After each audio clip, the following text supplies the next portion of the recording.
Hi folks, Steven Staten, Eric Taylor, ES Press Tools. We've got something special for you today. You gotta see it. Eric, let's tell the folks at home what do we have here today?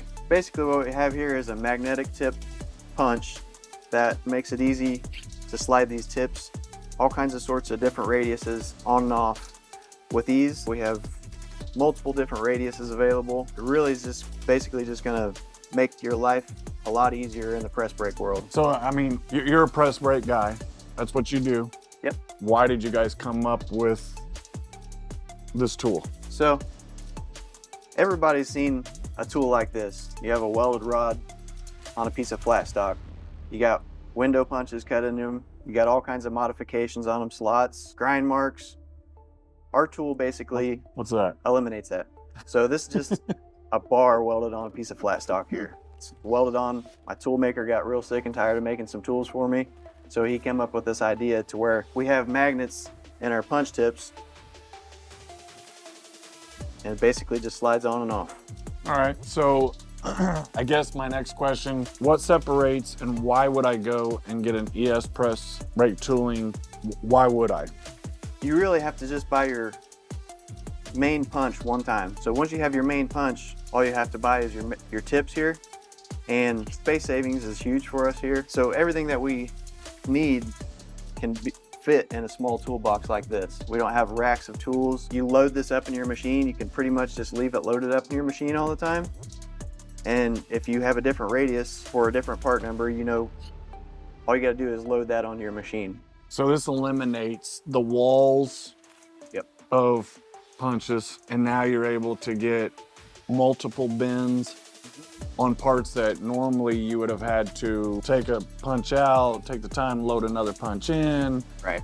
And you're eliminating that time. Do you have any parts like here that we can kind of show made with the tool to kind of give somebody an idea of what they're looking at? So if you have any parts similar to this to where you have to do a wraparound, we can do this real easy with our tools. Basically what you're gonna do is you're gonna make yourself a clearance window.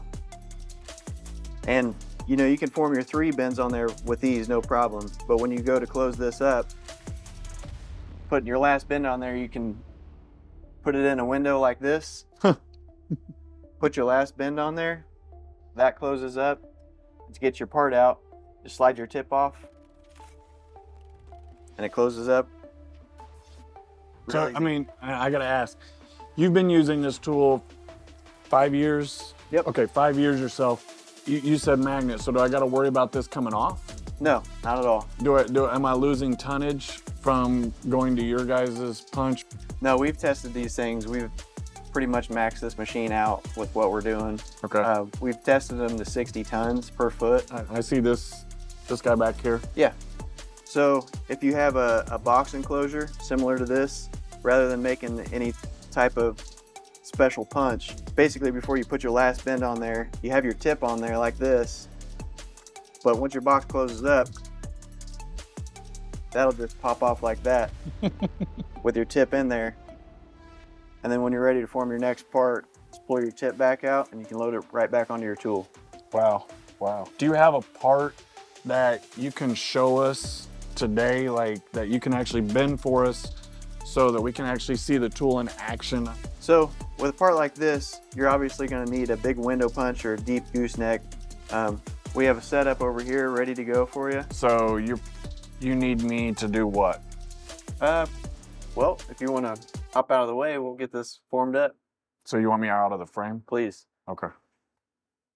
All right, so now that Steven's out of the way, we're gonna go ahead and get this part formed up. So we have a piece of 1/8 inch stainless that we're gonna be forming. We're gonna turn this piece into this piece here.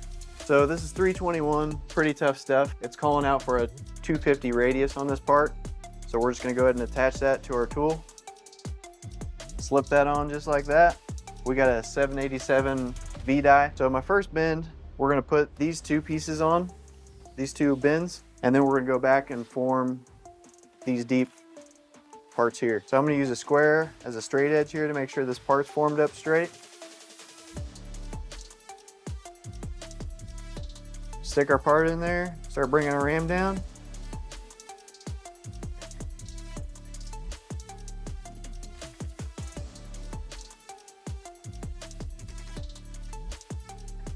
We're gonna form that up to 90 degrees, check our angle. Bend number 2, we're gonna put the same bend on.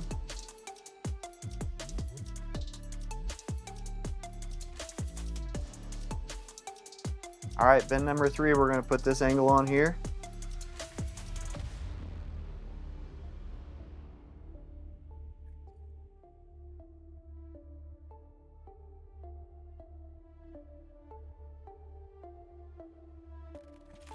All right, so this next bend is gonna be our critical one.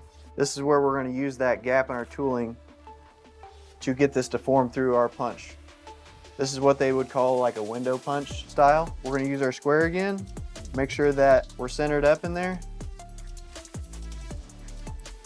Always make sure when you make contact with your part, you're gonna pull your square out because you don't want that to be bent to 90 degrees. Form it all the way through. We'll catch our part. All right, Steven, come take a look at your part. That's incredible. If you liked what you've seen today, please click below, subscribe. This is how we get our product out there. Stay tuned for more content. See you later.